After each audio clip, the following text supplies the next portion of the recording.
የመፋቂያ እንጨቶች ዘር አላቸው። ሀገር ቤትም ቢሆን ገጠር ዝም ብሎ በተገኘው እንጨት አይፋቅም። አሁን እኔ ራሴ በማየው ኦብዘርቬሽን የተነቀሱ ሰዎች ድድ ካልተነቀሱት ሰዎች ሞር ጠንካራ ነው። እኛ ሀገር ብቻ ሳይሆን ሌሎችም ሀገሮች ድድ የሚነቅሱ አሉ። ሎካል የሆኑ ነገሮች ይሰራሉ። እኔ ጭንቅላቴን አመመኝ ሲል ጭንቅላቱ ላይ መርፌ የሚወጋ ሰው አገር ቤት አስታውሳለሁ። ክራውኑን የሆነ ሀላማ ከተጠቀመች በኋላ ክራውኑ ይወልቃል። ሲወልቅ ባለቤቷ ወለቀብኝ ስትለው ክሬዚ ግሎ አድርጎ እርሷ ላይ አድርጓል እና ከዛ መጣች። እኔ ያንን አውጥቼ ይጨሳል። ከዛ ጠየኳት፣ ምንድነው ይሄ እዚህ ውስጥ የጨመራችሁ? አይ ክሬዚ ግሎ እኮ ባለቤት ያርጓ እያይዞ ነው አለችኝ። እና sometimes it's really dangerous።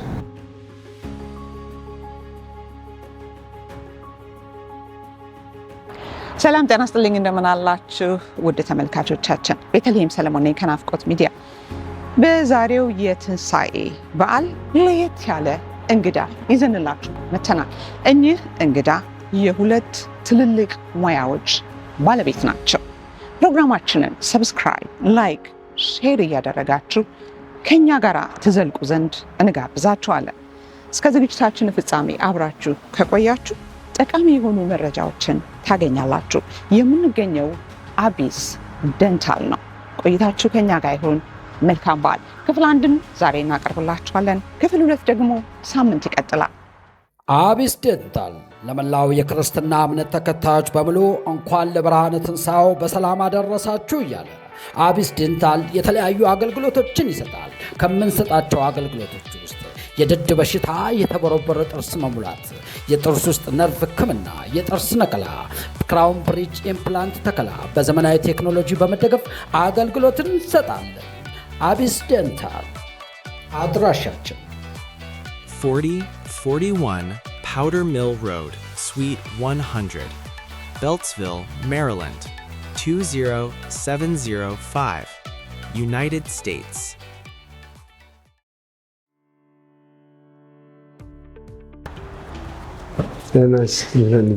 እንዴት አለ? ደህና ነህ ወይ? እንዴት አለ? እግዚአብሔር ይመስገን። እንኳን ለበዓሉ አደረሰ። እንኳን አብሮ አደረሰን። እንግዲህ በእንግድነት ልንመጣ ጥሪያችንን ስለተቀበልክ ከልብ እናመሰግናለን። በናፍቆት ሚዲያ ታዳሚዎች ስም ከመላው ቤተሰቦች ጋር እንኳን ለትንሣኤ በዓል በሰላም አደረሰ። እንኳን አብሮ አደረሰን። እንኳን አብሮ አደረሰን። ምን ይመስላል ክሊኒካችሁ? እስቲ አብረን ወደ ውስጥ እንዝለቅና አቢሲኒያ ደንታል ወደ ውስጥ እንገባለን። ይሄ እንደምታዩ የፔሸንቶች መጠበቂያ መቀመጫ ስፍራ ነው። ኮንሰልቴሽን ሩም እዚህ ያለ። የመጀመሪያው ስራ ፔሸንት ሲመጣ ኤክስሬዎች ይነሳሉ፣ ፒክቸሮች፣ የተለያዩ መረጃዎች ይሰበሰቡና ከዛ በኋላ እዚህ ኮንሰልቴሽን ሩም ይቀመጣል ፔሸንት።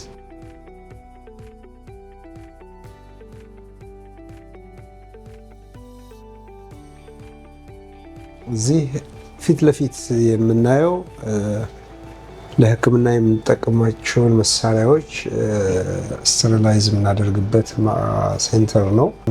ፒስ ኦፍ ማይንድ እንዲሰማቸው የሚሰራውን ስራ ማየት እንዲችሉ ክሊር በሆነ ቦታ ላይ ወደፊት እንዲመጣ ዲዛይን አድርጌ ነው ያመጣሁት።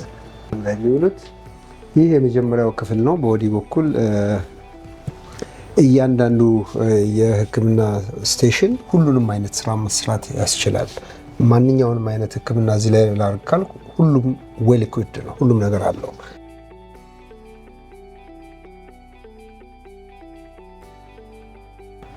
እዚህም ጋር እንደዚሁ ሌላ ሁለተኛ ክፍል አለ። እንዳልኩሽ ሙሉ ስራዎችን መስራት ያስችላል።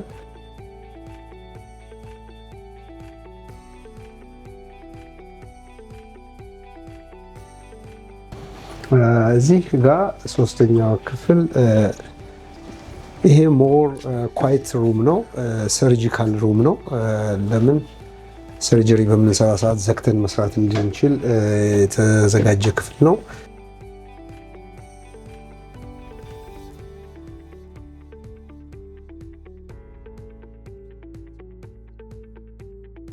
ስካነሮቹ እዚህ ያሉ። ቅድም ሳሳያቸው የነበረው ይሄ የስካነር ነው። ኢንትራኦራል ስካነር ነው። በስሪዲ ነው ጠቅላላ ጥርሶችን የሚቀርጸው። ከዚያ በኋላ ኢምፕላንት ማድረግ ቢያስፈልገኝ ከዚህ እና 3D CBCT ጋር ፊውዝ በማድረግ ኢምፕላንቱ ፕላን ይደረግና በሰርጂካል ጋይድ ስትሬት ይቀመጣል። አንድ ኢምፕላንትን ለማድረግ ምናልባትም 15 ደቂቃ ቢፈጅ ነው።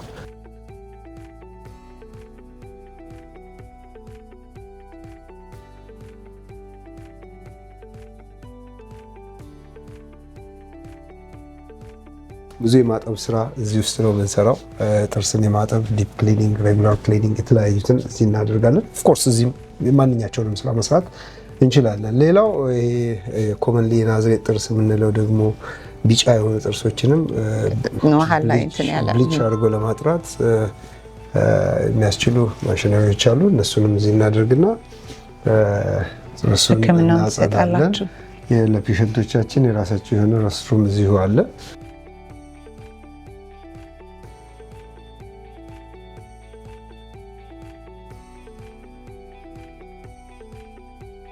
ትልቅ ክሊኒክ ነው ይሄ? የራስህ ክሊኒክ ነው? ራስህ ገዝተኸው ነው?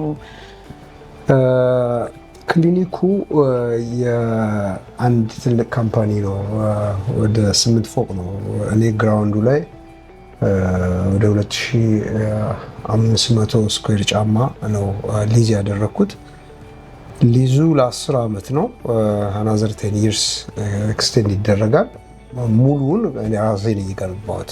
ሙሉ ቫካንት እንዳለ ያለውን ነገር አፍርሰን በራሴ ዲዛይን አድርጌ ነው የተሰራው እና እነሱ ስፔሱን አከራይተውኛል። ሙሉ ነገር ግን የኔ ነው። እንግዲህ እዚህ ሀገር ሊዝ ካረግሽው የራስሽን ትሸጪዋለሽ፣ ፈለግሽው የምታደርጊው አንቺ ነሽ እና ራሴ ነው የገነባሁት። ይመስላል። በጣም ነው እናመሰግናለን። እኔም በጣም አመሰግናለሁ። እዚህ ጋር የጎደሉ ጥርሶች አሉት በሁለት አቅጣጫ። ስለዚህ እነኝን ኢምፕላንት ማድረግ ቢያስፈልገን አጥንቱን ቲክነስ እናውቃለን ከዚህ 3D ኢሜጅ። ቀጥሎ ግን የስጋውን አናውቅም። የስጋውን ቲክነስ ደግሞ በዚህ ስካን ይገኛል ማለት ነው። ስለዚህ እዚህ ላይ ጥርስና ድዱ አለ። በዛኛው ኤክስሬ ላይ ደግሞ ጥርሱና አጥንቱ አለ። ስለዚህ የሁለቱም ኮመን የሆነው ጥርሱ ነው። ስለዚህ ጥርሱን ከጥርሱ ስናገጣጥመው ቤዚካሊ ስጋው መጥቶ ኦቨርላፕ ያደርጋል ማለት ነው። ከዛ በኋላ ኢምፕላንት እንልና እዚች ጋር ፕላን እናደርጋለን ማለት ነው። እዚች ጋር ኢምፕላንት ብንፈልግ እዚህ ቦታ የሚገባው ቁጥር 29 ቁጥር ነው። እዚች ጋር መጣና ኢምፕላንቱን አስቀምጣለሁ። ቲክነሱን ቼክ አደርጋለሁ ከአጥንት ጋራ። እንደምታየው አጥንቱ ውስጥ መሀል ለመሀል በሁለቱም አቅጣጫ በቂ አጥንት አለ፣ ጥልቀት አለ። ከዛ ምን ያህል ፓራሌል ነው አይደለም የሚለውን ከሌሎች ጥርሶች ደግሞ እንዳያለው። እንደምታየው ስትሬት ናቸው። በሁሉም አቅጣጫ ከተረጋገጠ በኋላ ዴብዙ ቁመቱን መጨመር መቀነስ ስፋቱን ካስተካከልኩ በኋላ በዚህ በማየው የ3D ኢንፎርሜሽን ጋይድ የሚባል ፕላስቲክ ይዘጋጃል። የዚች ኢምፕላንት ዳያሜትርን ብቻ ወደ ታች ድረስ ቀዳዳ ይሰጠኛል። ስለዚህ ግለሰቡ ላይ ያችን ጋይድ ጥርሱ ላይ አድርጌ ድሪል ሳረግ ወደ ግራ ወደ ቀኝ ወደ የትም አይሄድም። ስትሬት እዚህ ኮምፒውተር ላይ በማየው መሰረት ብቻ ኢምፕላንቱ ይቀመጣል።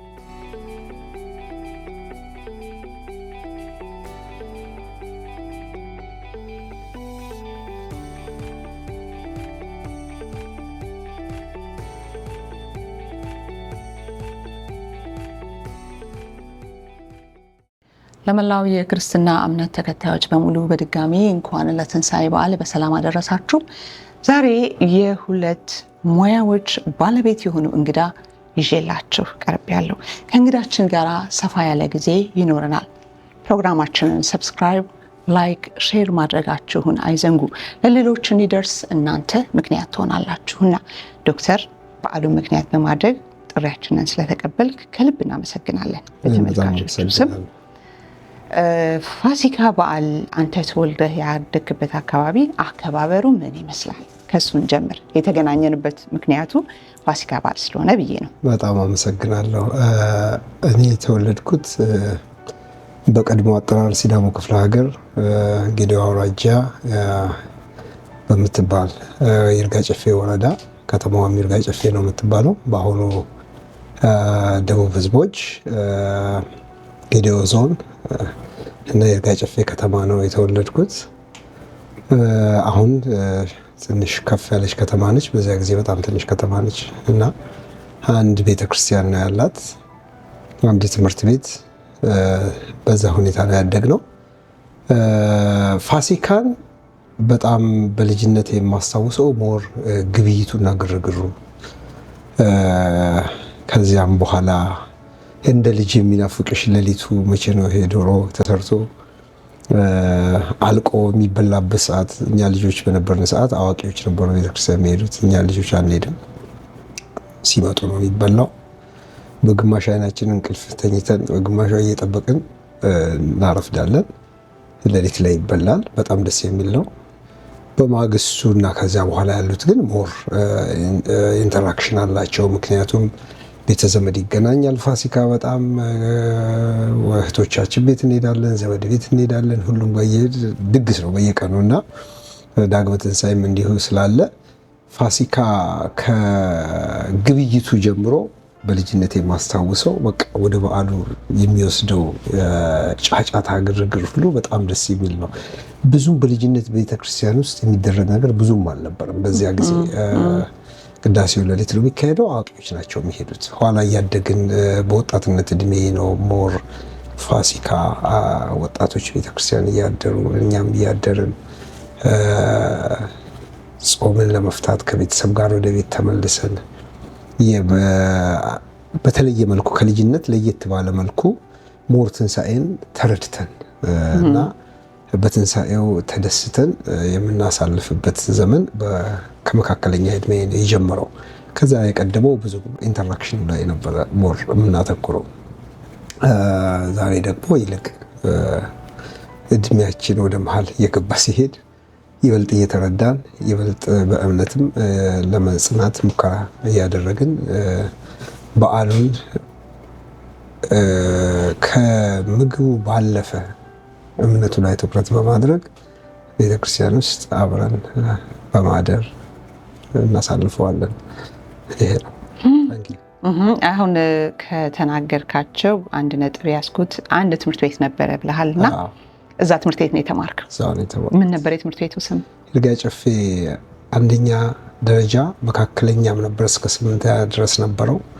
ከዚያ በኋላ እኔ ሃይ ስኩል በምገባበት ጊዜ ለመጀመሪያ ሃይ ስኩል 9ኛ ክፍል ተጀመረ። ምክንያቱም ሙሉ ሃይ ስኩል ለመክፈት ሙሉ ካፓሲቲ ስላልነበረው ወደ ሌላ ከተማ እየሄዱ ነበር ተማሪዎች የሚማሩት። ስለዚህ የመጀመሪያው 9ኛ ክፍል ባለው ስታፍ ተጀመረ። እኛ 9ኛ ስንደርስ ያ ምን ማለት ነው?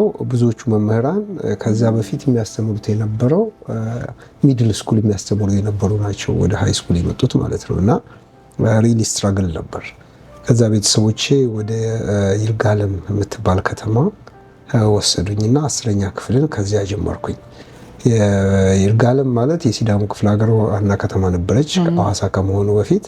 ትምህርት ቤቱም በጣም ግዙፍና ከፍተኛ ደረጃውን የጠበቀ በጣም ብዙ መምህራን ያሉት ከ150 ያላነሱ ባለ ዲግሪ መምህራን የነበሩት ትልቅ ትምህርት ቤት ነበር እና ወደዛ ተዛወርኩኝ። ሃይ ስኩልን እዛ ነው የጨረስኩኝ። እሺ፣ ከሃይ ስኩል በኋላስ? ምክንያቱም መክፈቻዬ ላይ ለተመልካቾቼ የሁለት ትልልቅ ሙያዎች ባለቤት ብዬ አስተዋውቄያለሁ። ሃይ ስኩል እኔ እንደ ህልም ሲይዞ የነበረው መሐንዲስ የመሆን ህልም ነው። ምክንያቱም አንድ አጎቴ ሁሌ ስለ መሐንዲስ ይነግረኝ ነበር። ድሮ ወደ ኬንያ የሚወስደው ኢንተርናሽናል መንገድ ሲሰራ የእስራኤል ካምፓኒ ሰለልቦን የሚባል ካምፓኒ ነበረ መንገዱን የሰራውና እሱ ውስጥ ይሰራ ነበር። ስለዚህ ሁሌ ስለ ኢንጂነሩ ያወራል። ኢንጂነሩ ሲመጣ የነበረው ሁኔታ፣ ግርግሩ፣ መኪና ይዞ ይመጣል፣ በጣም ይስለው ነበር እና እይታዬ ላይ እና ኢንጂነር የሚባለው ሰውም ሁሉ አይመስለኝም ነበር የሆነ ነገር። ስለዚህ ያ ነገር ህሊና ውስጥ ተቀርጾ ስለነበር ኢንጂነር መሆን በጣም እመኝ ነበር እና ሃይ ስኩል በነበርኩበት ሰዓት ሁሉ አስተማሪዎቼ ወደ ሕክምና እንድገባ ሲገፉኝ እኔ አብሶሉትሊ ኢንጂነር ነው መሆን የምፈልገው እያልኩ ከራከር ነበር እና ወደ አዲስ አበባ ዩኒቨርሲቲ ገባሁኝ። አዲስ አበባ ዩኒቨርሲቲ መጀመሪያ ዓመት 4 ኪሎ ከዚያ በኋላ ምህንድስና አዲስ አበባ ሲገባ ብዙ ነው ለካ። እኔ ኢንጂነር መሆን የሚለው ነው፣ ግን ኢንጂነሪንግ ለካ ብዙ ነው። ወደ አዲስ አበባ ስንገባ ብዙ አይነት ኢንጂነሪንጎች አሉ። ግን እንደው መልካም አጋጣሚ ሆኖ አንድ ከዝኔ አብሮኝ ስለነበረ ጋይድ እያደረገኝ ወደ ህንፃ ዲዛይን ወይም አርኪቴክቸራል ኢንጂነሪንግ እና አርባን ፕላኒንግ እንድገባ አድቫይስ አረገኝ። በዛ መሰረት የመግቢያ ፈተናውን ተፈተንኩኝ። በሱም በማለፍ ወደ ህንፃ ኮሌጅ ወይም አሁን ወደ ልደታ አካባቢ በሚባለው ሰፈር ከፍርድ ቤቱ ጀርባ አንድ ኮሌጅ አለ። እዛ የቀረውን 4 ዓመት በጠቅላላው 5 ዓመት በምህንድስና ተማርኩኝ። እዛ ተመርቄ የተወሰነ ሰራው። ከዚያም በኋላ በእርግጥ ሲቪል ኢንጂነሪንግ ደግሞ ግራጁዌት ስታዲስ ሰርቻለሁ በሌላ ቦታ ደቡብ አፍሪካ በመሄድ እሱንም ተምሬያለሁ። ምህንድስና 2 ዲግሪ ሄጄበታለሁ። እስቲ ከዛው ከኢንጂነሩ ሙያ ሳንወጣ በዓለም ላይ ከምታደቀው ትልቁ ህንፃ በዓለም ላይ በጣም ይገርመኛል አሰራሩ የምትለውን አንድ ህንፃ ጥቀስልና ወደሚቀጥለው ጥያቄያችን እናልፋለን። ህንፃ ዲዛይን ወይም አድንቆት ሳምታይምስ የግል እንትን ነው፣ ፐርሰናል ቾይስ ነው እና አንዳንዴ ከተማ ውስጥ ያሉ ትልልቅ ህንፃዎች የሚማርኩን አጋጣሚ አለ። ገጠር ውስጥ ደግሞ ትንሽ የሆነች የምትማርከን አለች። እኔ ካየሁት ህንፃዎች በጣም ሪሊ በፊት ጀምሮ በጣም እንደው የምወደው ህንፃ ፎሊንግ ዋተር የሚባል ህንፃ አለ እና ፎሊንግ ዋተር እዚህ ፔንሲልቬኒያ ውስጥ ነው ያለው። ጫካ ውስጥ ነው የተሰራው ቤቱ፣ መኖሪያ ቤት እና ወንዝ ከስሩ ያልፋል። መኖሪያ ቤት ነው። ከላይ ከሳሎን ወደ በታች ስትወርጂ እግርሽን ሁሉ መታጠብ ትቻለሽ ከወራጅ ወንዙ እና በተፈጥሮ ሙሉ የተከበበ ወለሉ ሁሉ ድንጋይ፣ ግድግዳዎቹ ድንጋይ የሆኑ በጣም ከኔቸር ጋር ፊውዝድ የሆነ ዛፎቹ እንዳለ አጠገቡ ያሉ እንዲህ መስኮቶቹን ስትከፍቺ ሙሉ ኔቸር የምታይባቸው በጣም ህሊናን የሚሰበስቡ እይታዎች ያሉት በተለያየ አቅጣጫ ያሉት ፎሊንግ ዋተር ነው እና ፍራንክ ሎይድ ራይት የሚባል የታወቀ ሰው ነው ዲዛይን ያደረገው። ነው በዚህ አይነት ዲዛይኖች እኔ እሱን ሞር ኔቸርን አፕሪሼት አደርጋለሁ። ሞር ወደ ኔቸር የቀረቡ ስራዎችን እወዳለሁ። ብዙ ስራዎቹ እንደዛ ናቸው። እሱ ብዙም ይሄ ስካይ ስክራፐርስ ትልቅ አሁን ኒውዮርክ በጣም ይረብሸኛል። ጥሩ ነው። በጣም ብዙ የኢንጂነሪንግ ታለንቶች ይታይባቸዋል። ብዙ አዳዲስ ኢኖቬሽንስ ይታያሉ። በሙያው ስላሉና ለሚሰሩት ሰዎች በጣም ብዙ ቻሌንጅ የሚሰጡ ትልቅ ዲዛይኖች ናቸው። የስ ሞደርን ዲዛይንስ በጣም ብዙ አሉ። እኔ አም ኢንቱ ዶስ ስሞል ካይንድስ ኦፍ ቲንግስ እና በጣም ደስ ይለኛል። እሱ ነበር የምወደው። ኦኬ። ከዛ በኋላ ከተነሳህበት እንቀጥልና ወደ ደቡብ አፍሪካ ገባ። ደቡብ አፍሪካ ምን ያህል ቆየህና ወደ አሜሪካ መጣ? ደቡብ አፍሪካ 5 ዓመት ነው የኖርኩኝ። 5 ዓመቱን 4 ዓመት ተኩሉን ያህል በምህንድስና ስራ ውስጥ ነው የቆየሁኝ። ለ2 ፈርሞች ስሰራ ነበር። ከዚያ በኋላ በግሌም የተወሰነ ስራ ሰራ ነበር እና ከዛ ነው ወደዚህ የመጣሁት፣ ወደ አሜሪካ የመጣኸው። አቢስ ዴንታል ለመላው የክርስትና እምነት ተከታዮች በሙሉ እንኳን ለብርሃነ ትንሣኤው በሰላም አደረሳችሁ እያለ አቢስ ዴንታል የተለያዩ አገልግሎቶችን ይሰጣል። ከምንሰጣቸው አገልግሎቶች ውስጥ የድድ በሽታ፣ የተቦረቦረ ጥርስ መሙላት፣ የጥርስ ውስጥ ነርቭ ሕክምና፣ የጥርስ ነቀላ፣ ክራውን ብሪጅ ኢምፕላንት ተከላ በዘመናዊ ቴክኖሎጂ በመደገፍ አገልግሎትን እንሰጣለን። አቢስ ዴንታል አድራሻችን 4041 Powder Mill Road, Suite 100, Beltsville, Maryland, 20705, United States. አሁን ወደ ስለ አባትነት ደግሞ እናንሳ። ምክንያቱም ከሙያ አንጻር ምንም ጊዜ የለህም። አንደኛ በጣም ብዙ ፔሸንቶችን ስታይ ነው የምትውለው። አንዳንዱ ቅድም እንዳወራ ነው በቃ በድንገት መምጣት አለብኝ የሚለውም ያጨናንቃል።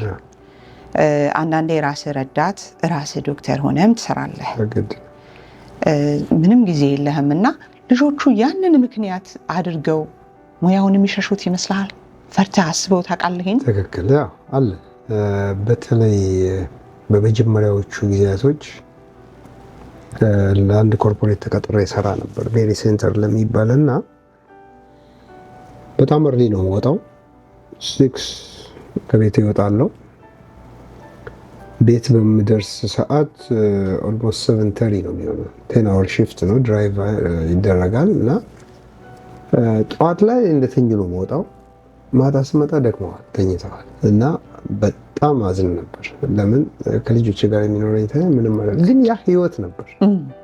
አብዛኛው የአሜሪካ ህይወት እሱን ይመስላል። ስለዚህ በዛ መልክ ማለፍ ነበረብኝ እና ልጆቼ በእርግጥ ባልሽው መልኩ በገለጽሽው መልኩ የተረዱት ነገር አለ።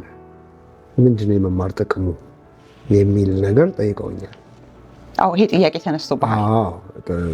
ግን ጊዜ አለው ለሁሉም ነገር ጊዜ አለው። ከዛ በኋላ የራሴን ከፈትኩ። የራሴን ደግሞ ስከፍት የራሴንም ለማደራጀት ዝም ያህል ታይም ይወስዳል። ማታ ላይ ሌት መስራት አለብሽ፣ ምክንያቱም ሁሉንም ነገር ቀጥረሽ ልታሰሪው አትችይም፣ እጅግ ከባድ ነው። ስለዚህ ረጅም ሰዓት 6 ቀኖች በመስራት የተወሰነ አመት ሰራው። ኋላ ላይ ግን የተወሰነ ፖይንት ላይ ወደ ቤተሰብ ትመለሻለሽ።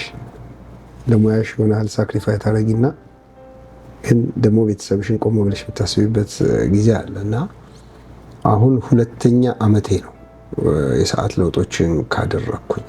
አንደኛ አርብን ኦልተርኔት እያደረኩ ነበር የምሰራው። 1 week off another week work week አደረገው ነበር እና 6 ቀን ነበር የምሰራው አንዱ ሳምንት ላይ፣ ሌላኛው ሳምንት 5 እያደረኩ ነበር የምሰራው እና ካለፈው አመት ጃንዋሪ 1 ጀምሮ that was decision። ስለዚህ ወስኜ 2025 ጃንዋሪ 1 ጀምሬ 8 በፊት ማድረግ የነበረው 10 ነበር። 10 ወጣና ልጆችን ትምህርት ቤት ሸኝቼ 10 ከፍታለሁ። ከዛ 6:30 ዘጋና ቤት ስደርስ 7:30 ይሆናል እና አላገኛቸውም፣ ይደክማሉ፣ ማስጠናትም አልችልም። ከዛ ቆም ብዬ አየሁ የትኛው ሰዓት ነው ቤስቱ፣ ጠዋት ከነሱ ጋር በሆነ ከሰዓት በሆነ። ስለዚህ ጠዋት ላይ ትምህርት ቤት መሸኘት ብዙ ከባድ ነገር አይደለም። ስለዚህ ኦኬ ሌት ሚ ጀስት ሊቭ early አልኩና 8 ለመጀመር 6:30 በመውጣት ራሴን አሳመንኩኝ። 6:30 7 ቤት ይወጣለሁ። ልጆች ትምህርት ቤት በባለቤት ይሸኛሉ። ከዛ 4 ዘጋለሁ። አብሶሉትሊ 4 ይዘጋል። ምክንያቱም ልጆቹ ከትምህርት ቤት የሚመለሱት 4 ነው። እነሱ ቤት ሲደርሱ እኔ ይሄን ስዘጋ እኩል ነው። ስለዚህ ቤት ስደርስ ምናልባት ስናካቸው ምናምን በልተው ነው የምደርሰው። fully active ማወራውን አወራለሁ፣ ማስጠናት ያለብኝን አስጠናለሁ። ስለዚህ I will have some time ከነሱ ጋር እና እኔ precious time ነው። ሰዎች ሲቀጡኝ አልወድም፣ ምንም ማድረግ አልችልም። ምክንያቱም ልጆችም ሰዓት ያስፈልጋቸዋልና እና ከነሱ ጋር ነው ሰዓታቱን ማሳልፈው። አርብ አልሰራም። አርብም የነሱ ሰዓት ነች። ከትምህርት ቤት መልስ ከነሱ ጋር ሆናለሁ። የቀረውን ሰዓት ከባለቤቴ ከቤተሰብ ጋር አሳልፋለሁ። እንደዚህ እያደረግኩ የተወሰኑ ለውጦች በማድረግ የቤተሰብ ሰዓትን መፍጠር ችያለሁ። ግን ሁልጊዜ ፖሲብል ነው ማለት አይቻልም። አንዳንዴ በጣም ከባድ ነው። ግን አሁን የ2ኛ ዓመቴ ነው። ጥሩ ውሳኔ ይመስለኛል። ደስተኛ ነኝ በዛ። ከልጆችህ መሀል አሁን ወደ ዩኒቨርሲቲ የገባና ሕክምናን እያጠና ያላል? የለም። 2ኛዋ 1ኛ ዓመት ላይ ነች ገና። የመጀመሪያው ጨርሶ ወጥቷል። የመጀመሪያው ዲግሪውን እንግዲህ 2ኛውን ደግሞ መቼ እንደሚጀምር አናውቅም። ስለዚህ ሕክምና ማለት 2ኛ ዲግሪ ላይ ነው ያለው። ስለዚህ እዛ ጋ ነው ያለው። ኦፍ ኮርስ የጨረሰው ባዮሎጂ ነው። ለሕክምና አንዱ የፈርስት ስቴፕ እሱ ነው። 2ኛውም ልጄ ባዮሎጂ ነው የምታጠናው። ስለዚህ መንገድ ላይ ናቸው ሁለቱም ወደ ሕክምና ሙያ። በጣም ደስ ይላል። ቅድም ስለ መፋቂያ አንስተን ነበረና መቼም የሌሎችም ሰዎች ጥያቄ ይሆናል። አንዳንድ ሰዎች አሁንም ድረስ በሀገር ቤት ያሉ የጥርስ ሳሙናና ብሩሽን ከመጠቀም ይልቅ መፋቂያ ጠቃሚ ነው ብለው የሚያስቡ የሚጠቀሙ ሰዎች አሉ። ስለሱ ምን ትላለህ አንተ? ባህላዊ ጥርስ መቦረሻ ማለት ነው። ጥሩ። ሕክምና ሲጀመር ሕክምና ጅምሩ ራሱ እኮ ከባህላዊ ነገር ነው። ሕክምና መሰረቱ ባህል ነው። ከዛ በኋላ ነው ሳይንስ እያስደገፈ እየተሻሻለ ወደሚቀጥለው ደረጃ የሄደው። ዛሬም ድረስ በባህላዊ ሕክምና የሚኖሩ ማህበረሰቦች በዓለም ላይ በጣም ብዙ አሉ። እኛን ሀገር ራሱ ብንመለከት ገጠሩ በአብላጫው የሚኖረው በባህላዊ ሕክምና ነው። ከተማው ውስጥ እንኳ በተወሰነ ፐርሰንት ባህላዊ ሕክምና አገልግሎት ላይ ይውላል። እና እኔ ከጥርስ ጋር በተያያዘ የማስታውሰው እኔ በተወለድኩበት ሲዳሞ ክፍለ ሀገር ወደ ገጠር አካባቢ ስትሄጂ ጥርሳቸው የገጠሮቹ ሰዎች እንዴት እንደሚያምሩ መግለጽ አይቻልም። በጣም ያምራል። በእርግጥ በጣም ወተት ይጠጣሉ፣ ግን ሁልጊዜ መፋቂያ ከእጃቸው አይለይም። መፋቂያ ይዘው መወረሽ ነው እና አንዱ ኳሊቲ ነው። በቃ ዳትስ ስታይል ሁሌም ይዘውት የሚገኙት ነገር ነው መፋቂያ። ይህ በልጅነት ያየሁት ነው። ነገር ግን በጥናት ደግሞ ወይም ከጥርስ ሕክምና ትምህርት ጋር በተያያዘ ያየኋቸው ደግሞ ፋይንዲንጎች አሉ፣ ወይም በሪሰርች የሚታወቁ ነገሮች አሉ። አንድ የመፋቂያ እንጨቶች ዘር አላቸው። አገር ቤትም ቢሆን ገጠር ዝም ብሎ በተገኘው እንጨት አይፋቅም። የእንጨት ዘሮች አሉ የሚታወቁ የእንጨት ዘሮች እና አንታይ ባክቴሪያል የሆኑ ባክቴሪያ የሚገሉ እንትን ያላቸው ኮምፖነንት በተፈጥሮ ያላቸው ዛፎች አሉ እና እነዛን ነው የሚጠቀሙት። ስለዚህ አንታይ ባክቴሪያል ከሆነ አክቹዋሊ በጣም ስራውን ይሰራል ማለት ነው። እና ይሄ ደግሞ በሪሰርችም የተደገፈ ነው። ዩኒቨርሲቲ ኦፍ ሜሪላንድ በነበርኩበት ሰዓት አንድ በዛ ሪሰርች የሚሰራ ሰው አውቅ ነበር። እንዲህ አይነት እንጨቶችን ሪሰርች ሰርቶ አውጥቷል። አንድ ሁለተኛ ከባህላዊ ሕክምና ጋር በተያያዘ የድድ ንቅሳት ሴቶች የድድ ንቅሳትን አንስቶ እሱንም ሪሰርች ሰርቶበታል። ቬሪ ቬሪ ኢፌክቲቭ የሆኑ የራሳቸው ጥቅም አላቸው ንቅሳቱ በደንብ እና አሁን እኔ ራሴ በማየው ኦብዘርቬሽን የተነቀሱ ሰዎች ድድ ካልተነቀሱት ሰዎች ሞር ጠንካራ ነው። ትራውማው ነው ይመስለኝ። ምንድነው ለዛ ድድ ትራውማ እንሰጠዋለን። መርፌዎች በሚወጉ በብዙ መርፌ ነው የሚወጉት። ከዛ ደግሞ የሆነ እንትን ሱት ጭስ ነው አይደል? እሱን ከጭስ እንትን የምትባለዋን ውስጥ ይጨምሩበትና ነው የሚወጉት እና በጣም ደረቅ ድድ ነው የሚሆነው። ስካር ወይም ይሄ ጠባሳ ነው የሚሆነው። ስለዚህ ጠባሳ ደግሞ ፔኔትሬት አይደረግም ይስል። ስለዚህ የተነቀሰ ሰው ድዱ በጣም ጠንካራ እንደሆነ እኔ በኦብዘርቬሽን ማየት ይችላል። በሕክምና አፕሩቭ ይደረጋል አለ። በደንብ በሪሰርች የተሰራ አለ። እንደው እንዴት እንደሆነ ለማወቅ በጣም ኢንተረስትድ ሆነው አገር ቤት የሚሰሩት ሰዎች ጋር እንደው ተገናኝተን መቅረጽ ብንችል ምናምን የሚሉ ሁሉ አለ። አንድ ሪሰርቸር አለ ዩኒቨርሲቲ ኦፍ ሜሪላንድ ውስጥ በዚህ ሂደት አለ እና እኛ ሀገር ብቻ ሳይሆን ሌሎችም ሀገሮች ድድ የሚነቅሱ አሉ። ወደ ፋሬስት አካባቢ አሉ ድዳቸው የሚነቀሱ ዜጎች አሉ እና ባህላዊ ሕክምናው አይሰራም አይደለም፣ ይሰራል። እኛ አሁን እኔ የሚያስቸግረኝ አንዳንዴ የባህላዊውንም አንጠቀምም ወይ ዘመናዊውንም አንጠቀምም እና መሀል ላይ ያለው ነው ጉዳት ላይ የሚደርስበት። ጉዳት የሚያጠቃው መሀል ላይ ያለው ወይ ባህላዊ ሆኖ በባህል የሚደረገውን ነገር በትክክል ማለት ካልሆነ ደግሞ ዘመናዊውን ገብቶ በደንብ ዘመናዊውን መከታተል። መሀል ላይ ግን እንዲህ ሲባል መጥፋት ነው የሚሆነው። ስለዚህ እኔ የምመክረው አቅጣጫ እንያዝ ነው። እዚህ ጋር አንድ ጥያቄ ላንሳና አያቴ ጉንፋን ሲይዘኝ ሕፃን ልጅ ሆኜ ባህር ዛፍ ነበር የምትቀቅልልኝ። የመጀመሪያ ስራዋ እሱን ነው የምታደርገው እና አሁን ቪክስ የምንለው የተቀቀለ የሚሸተን ያ የባህር ዛፍ ሽታ ነው እና በጥርስ ሕክምና ሙያ ውስጥ እነዚህ ቀምመው የሚያመጧቸው መድኃኒቶች ከነዚህ ከምናውቃቸው እጽዋት የተቀመሙ አሉ? ሪሊ የሉም። አሁን እንዲህ የገጠመኝ የለም። በእርግጥ ያልሽው አሁን ከባህር ዛፍ ጋር የተያያዘ ነገር አገር ቤት አለ። እዚህም በዩካሊፕተስ ኦይል ራሱ አለች እና አንዳንዴ ሳውናው ውስጥ ጠብ ትደረጋለች እና ነጭ ባህር ዛፍ ነው። ነጭ ባህር ዛፍ ኦይል ነው ከቅጠሉ ተጨምቆ የሚሰራ እና እሱ አለ። ቪክስ እኛም ለሳይነስ እና አፍንጫ አካባቢ ላሉ ችግሮች ጥቅም ላይ ይውላል። እንደዛ ግን ለጥርስ ሕክምና የሚውል ኸርባል ሜዲሲን ሶፋር እኔ የቀረበልኝ የለም። ማርኬት ላይ የሚሸጥ አላየሁም። ምናልባት በአንዳንድ ሳይቶች ላይ ወይም እኔ ማላውቀው ሊኖር ይችላል። እኔ ግን ገጥሞኛ አያውቅም። የኔም ሰፕላየርስ አምጥተውልኝ አያውቁም። ለምሳሌ አንድ ሰው ጥርሴን አሞኝ ትናንት በጣም ጠዝጥዞኝ ምናምን ለጊዜያዊ ብዬ ማስታገሻ ወሰድኩ ወይም ተጠቀምኩ የሚልህ ነገር ወይ አስቂኝ ወይ ትክክል ነው ያልከው አንድ ነገር። ለምሳሌ እኔ ምሳሌ ልስጥህ፣ አረቄ አንዱ ደግሞ ቅርንፉድ። በሕክምናው ስለ አረቄው አንተን ልጠይቅ። ቅርንፉድ ግን ሰዎች በቃ አስጥሎኛል። አንዳንድ ሰዎች ደግሞ ታይላኖል ይዛሉ።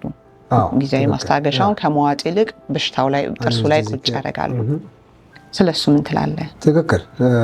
መቼስ የቤት ውስጥ ሕክምና በጣም የሚገርም ብዙ አይነት ነገር አለ እና በሚገርም መልኩ የሚሰሩ አሉ። አሁን ለምሳሌ ኪኒኗን አድቅቀው በሆነ ነገር አድርጎ እዛ ላይ መያዝ አክቹዋሊ ሎካል ኢምፓክት ነው ያለው። ሲስተሚክ እኛውን አንድ ሰው ቢውጥ ያ መድኃኒት ጨጓራው ጋር ደርሶ ፈጭቶ ከዛ ተመጦ ሄዶ ጉበት ጋር ደርሶ ከዛ በደም ተዘዋውሮ ልብ ጋር ደርሶ ነው ወደሚባለው ቦታ የሚደርሰው። አንድ የታይም ላግ አለው። በጣም ረጅም ሰዓት ወስዶ ነው እዛ ጋር የሚደርሰው። ሁለተኛ የመጠን፣ ምክንያቱም ልክ በሽንት ይወሰዳል። ከዛ በኋላ በደም ውስጥ በሚሰራጭበት ሰዓት ለብዙ አንዷ ኪኒን 2 ሊትር ወይም 3 ሊትር ደም ውስጥ ብታደርጊያት በጣም ትንሽ ፓርት ነው አንድ ቦታ ላይ ሊደርስ የሚችለው። ስለዚህ አብዞርብ የሚደረገው በቲሹ እዛ ቦታ ላይ በጣም ትንሽ ነው። ስለዚህ ከሲስተሚክ ይልቅ ሎካል ዴሊቨሪ እዛው ቦታ ላይ ማድረስ ከተቻለ ችግሩ ጥርሱን አንድ ሰው ነርቭን ቢያመው ላይ ቢያደርግ ወደ ጥርሱ ሊገባ አይችልም። ትልቅ ቀዳዳ ሊኖረው ይገባል። ጥርሱ በጣም ትልቅ ቀዳዳ ካለው መድኃኒቱን እዛ ጋር ቢያደርግ በእርግጥ ሟምቶ ወደ ውስጥ ሊገባ ይችላል። ሎካል ኢፌክት ይኖረዋል። ካልሆነ ግን እዛች ጋር ስለያዘው በጣም የመድረስ እድሉ በጣም ሬር ነው እና ግን ሎካል የሆኑ ነገሮች ይሰራሉ። እኔ ጭንቅላቴን አመመኝ ሲል ጭንቅላቱ ላይ መርፌ የሚወጋ ሰው አገር ቤት አስታውሳለሁ። ባህላዊ ሐኪም ነው ግን እዚህ ነው እዛ ጋር ይወጋል እና አለ ሎካል እንትን ላይ አውቶማቲክ ነው። በጣም በከፍተኛ ፍጥነት ነው። ግን ችግሩ አንዳንዴ ዶዝ በጣም ሀይ ይሆንና ምናልባትም ያልተጠበቀ ወይም የማይፈልግ ውጤት ሊያመጣ ይችላል እና እሱ ነው እዚህ የገጠመኝ። ማስታውሰው አንድ ሰው ባለቤቱ ክራውን ነበራትና ክራውኑን የሆነ ሀላብ ከተጠቀመች በኋላ ክራውኑ ይወልቃል። ሲወልቅ ባለቤቷ ወለቀብኝ ስትለው ክሬዚ ግሉ አድርጎ እርሷ ላይ አድርጓል እና ከዛ መጣች። እኔ ያንን አውጥቼ ይጨሳል ምንድን ነው እንትን እንዳልሆነ ደንታል ማቴሪያል እንዳልሆነ ያስታውቃል እና ከዛ ጠየኳት፣ ምንድን ነው ይሄ እዚህ ውስጥ የጨመራችሁ? አይ ክሬዚ ግሉ እኮ ባለቤት ያርጓ አያይዞ ነው አለችኝ እና sometimes it's really dangerous ካርሲኖጀኒክ ወይም ካንሰር የመፍጠር አቅም ያላቸው ብዙ ነገሮች አሉና ዝም ብሎ መሞከሩ ጥሩ አይደለም፣ አደጋ አለው እና ብዙ ነገሮች ይሞከራሉ። ቁርንፍድ ያልሽው ይሞከራል አውቃለሁ። የተለያዩ ኦይሎችም አሉ የሚሞከሩ ኦሊቭ ኦይልስ የተለያየ እና የራሳቸው የሆነ ጥቅም አላቸው፣ ግን ቢያንስ ጉዳት ብዙ የላቸው።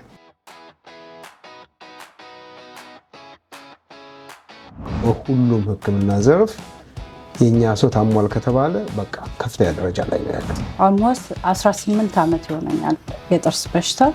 ኢትዮጵያ እዚህ መጥቼ እንኳን 2 ጊዜ ኢትዮጵያ ሄጅ ታክሜ መጥቻለሁ። ከዛ በኋላ አጋጣሚ ሆኖ ዶክተርን ሰው ነው ነግሮኝ የመጣሁት። ይኸው እስካሁን ድረስ በጣም ኮምፎርት አለኝና ህመም የሚባል የለኝም የጥርስ። ከዚህ ካለው ከራሳችን ኮሚኒቲ ከሀበሻ ኮሚኒቲ ምን አየሽ? ለምሳሌ አሜሪካን ሀገር ስትመጪ አንድ በሐኪሞች የሚመከር ነገር አለ። በየ6 ወሩ የጥርስ ቼክአፕ ያስፈልገናል፣ ክትትል መደረግ አለበት። አገር ቤት አለ። እዚህ ህዝቡ የእውነት ተቀይሮ ተከትሎታል ያንን ህግ? እንደው ለጤንነት ብሎ ለራሱ ጥርስ የ6 ወር ክሊኒክ ግዴታ ነው። እዛም ግን ላይ ፔሸንቶቹ ከምር 6 ወር እየጠበቁ ይመጣሉ የሚለው ትንሽ ጥያቄ አለው። ሬድ ዋይን እንደዚሁ ከፍተኛ ስትሬን የመስጠት አቅም አለው። ሻይ በራሱ እንደዚሁ ከፍተኛ ስትሬን ይፈጥራል። ግን እነዛ እንደ ችግር ልንቆጥራቸው አንችልም። ምክንያቱም ለዛ ነው ዴንቲስቶች ያሉት ሃይጂኒስቶች ያሉት ጥርሶችን ለማጽዳት ስለሆነ እየተጠቀመን ተገቢ ሰዓት መጸዳት ያስፈልጋል።